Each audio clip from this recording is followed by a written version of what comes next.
I never thought 58 years from now I'd be talking to you about growing up in the segregated South.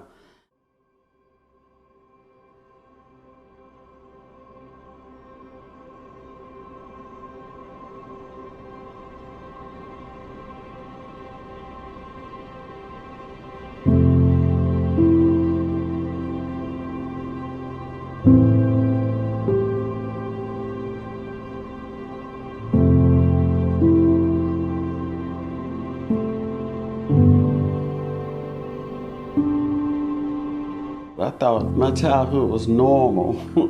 It was only when I was older that I found out it really wasn't. I grew up doing segregation here in Selma, and that was a bad time, not only in Selma, but in America.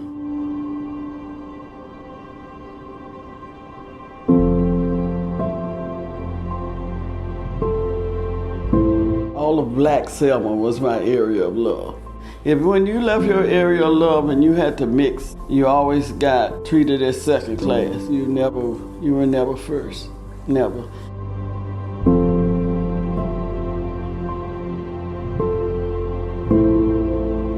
When I was about 8 years old, I wanted to sit at the lunch counter at Carter's. I could see the white kids sitting there and I couldn't sit there.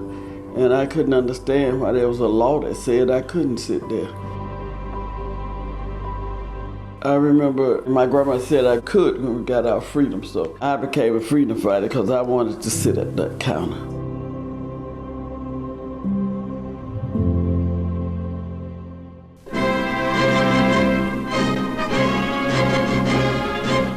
President Johnson addresses a joint session of Congress to push a voting rights bill aimed at ending discrimination. It would appoint federal voting registrars in some instances and put an end to complicated literacy tests and other hampering tactics. I, along with about 7 others, integrated to White High School.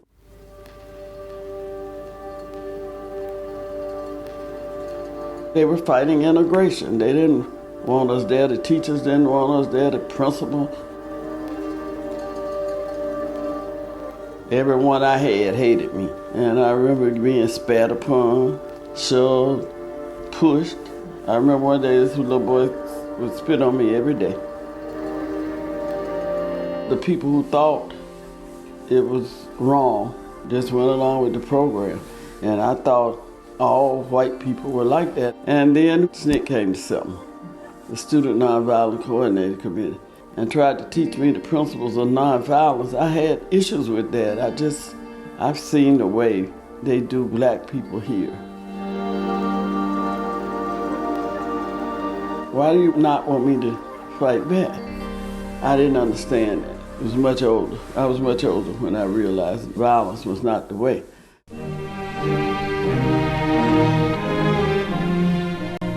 The long-anticipated Freedom March from Selma to Alabama's capital of Montgomery finally gets underway as Dr. Martin Luther King addresses the crowd at the starting point. Twice before, the marchers had been turned back by state troopers. Now they march under a federal court order and with the protection of federalized National Guard units and regular troops, a total of nearly 3,000 men. For the first day, there are 3,200 marchers in line. Half of the 4-lane Highway 80 is closed to traffic. Later, where it becomes 2 lanes, the marchers had been ordered by the court to reduce their number to 300, a measure designed for their safety. After the march in 1965, it felt like we could go into places. We didn't have to go in the side door or the back door. We could go in the front door. Isolated flare-ups between whites and Negroes, but otherwise the demonstration is peaceful. The first day... All of a sudden, after a while, they were calling my grandmother, Mrs. Johnson. "Can I help you, ma'am?" When I never saw that when I was growing up. Never. That was too funny. I was so scared.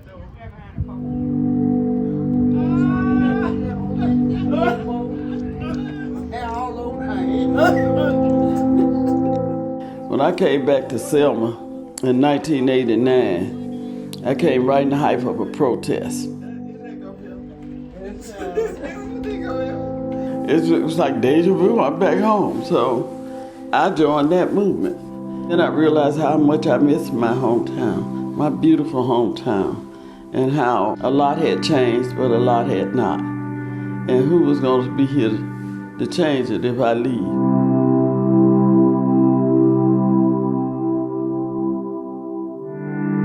Since then, I've met just amazing people here in Selma. Who am I to say you're wrong? Yeah, I'm gonna talk to you about the way I feel about things, and you can talk to me how you feel about things. I do me, you do you. That's why I was on that bridge on Bloody Sunday, so you have that choice.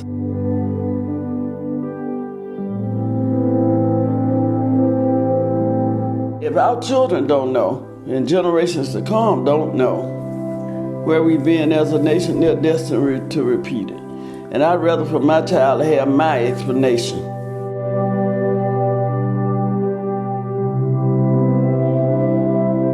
Young people, I say to you today, you're the ones we've been waiting for. Learn where we've been, then take us where we need to go.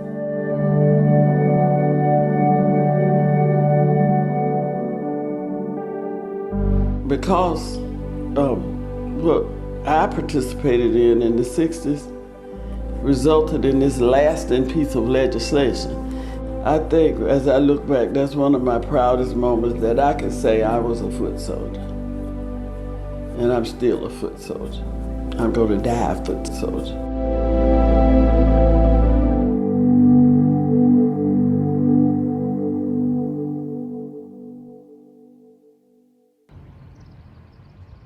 We left the elders to do the jobs that we probably should have still been grassrooting and doing. We're back now, but there was a 20-year gap in which the best of the best left. They suffered from no jobs, education went down. The juvenile department, it was just sad because these kids feel like nobody's protecting them. They're running around with guns.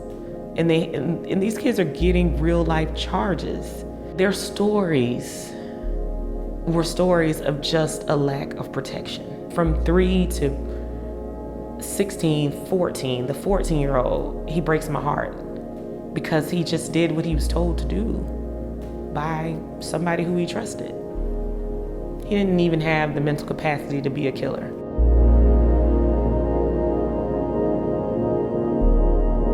We started failing to produce like real leadership in the community. The leaders now are looking to put plans in place that are fail-proof.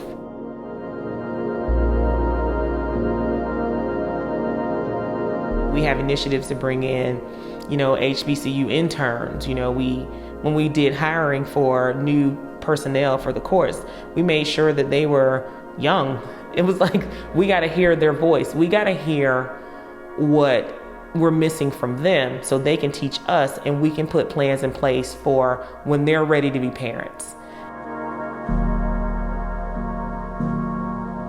I don't think we have a lot of problems that are terminal, but I think what they did was turn into stage 3 cancer.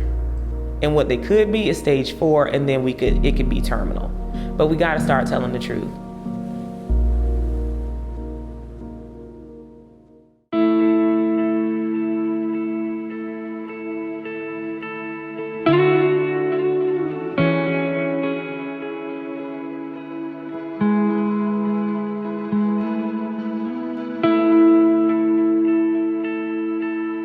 Selma is a beautiful place with beautiful people. Selma makes my soul open up.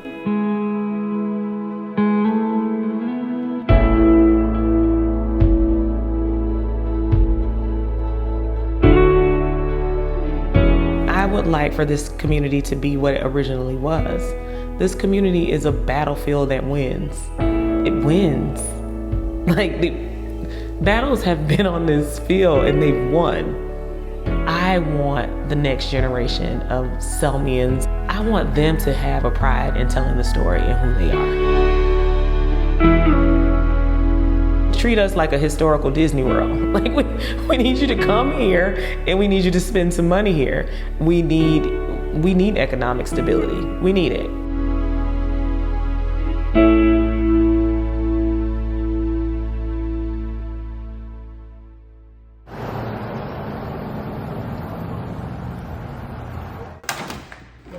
is what it looks like now.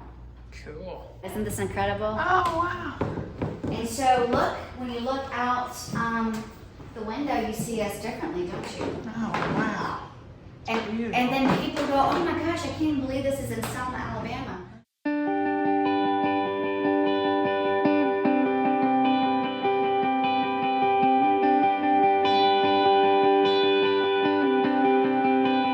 Selma is totally coming back, and it's about to bust open like a can of biscuits. I've always said we need to bust up. We're going to bust open like a can of biscuits.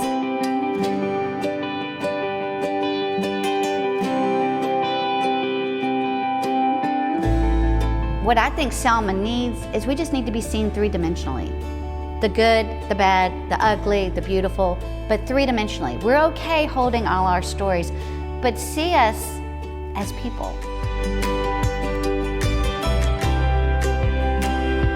The world is coming and we just have to catch them.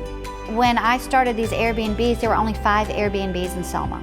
Then 30 pop up within a year's time. Airbnb labels us as one of the most hospitable cities between 2019 and 2020.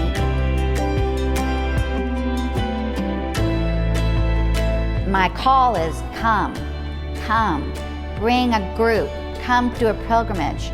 But then once you're here, open your eyes to the art that's available here. Open your eyes to what's involved in the Black Belt.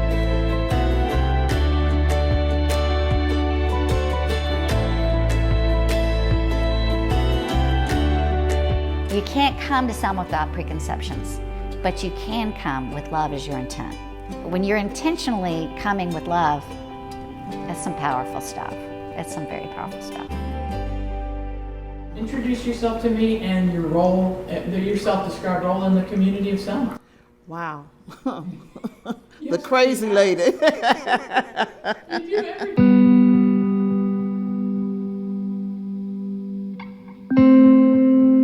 My name is Afriye. We can do this. I like to say I'm the caretaker of Body River Center for Humanity. This is a place where people can come and just be human. When people walk through the door, we say to them, welcome home, because we understand that we all are connected, and anywhere we go, we should feel like we're at home.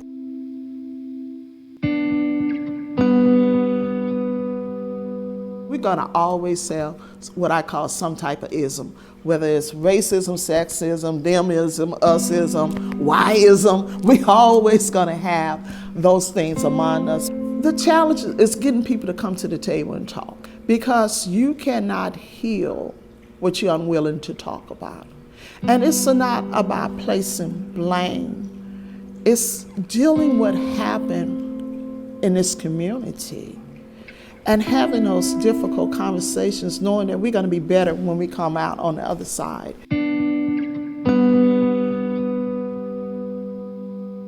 We make everything black and white, and there's different ethnic groups in between who are going through so much. Everything is possible. Everything is possible. And just be conscious of what they speak into the world. All of us coming together at this moment and being human, loving each other, seeing each other, celebrating each other, and there's no judgment. We're just human. Use me as your vessel of love and peace. Use me as your vessel of love.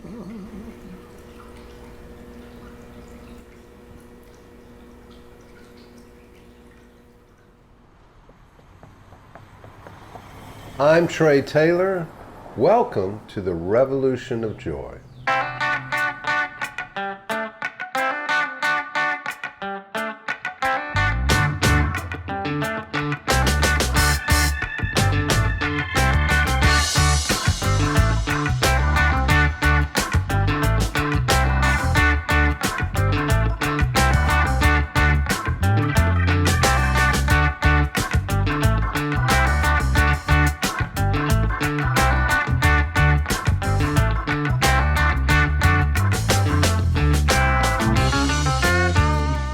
This project's called the Revolution of Joy.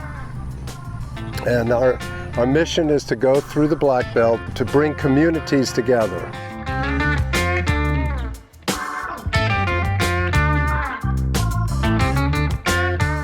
Just here in the Black Belt, we have a lot of problems with poverty and we have economic challenges. We have a lot of violence, drug issues. And the way I can give back is to go into these communities, bring people together, and have an experience of creating and doing something joyful together, and hopefully leaving something beautiful for the community to go back and be proud of.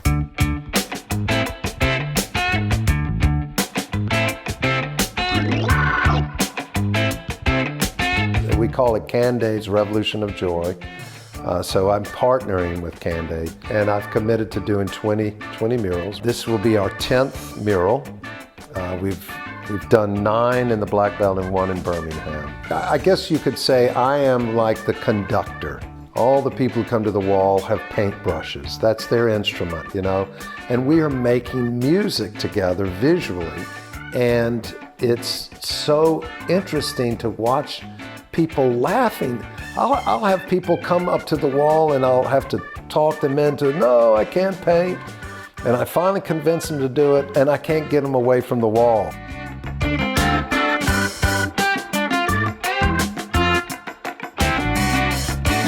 There's definitely a moment at this last mural where I stepped back and I said, Trey, come here a minute. You know, and you stop and you look, and say there's 10 people on the wall. They're all different ages, they're different races, they're different sexes, all abilities, and it's kind of awesome.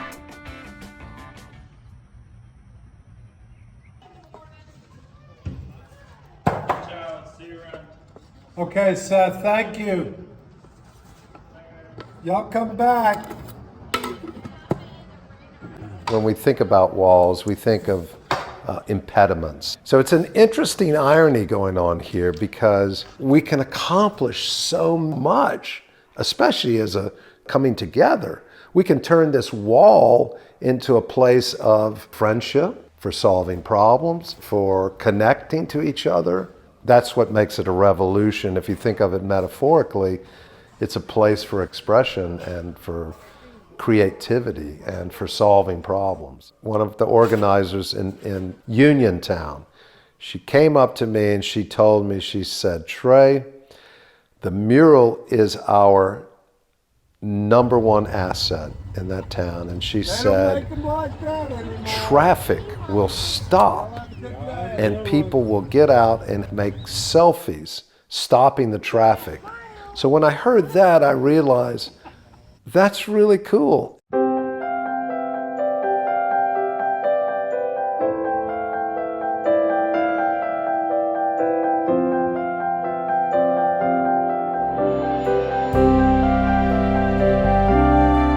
My real vision is that we're planting seeds where other artists in the towns and artists from outside of towns will come in, create a mural trail so that travelers getting off of 65 and 20 and coming through the Black Belt and experiencing the magic of these places, you know. And then I look and I go, oh my God, we've done 10 of these, you know.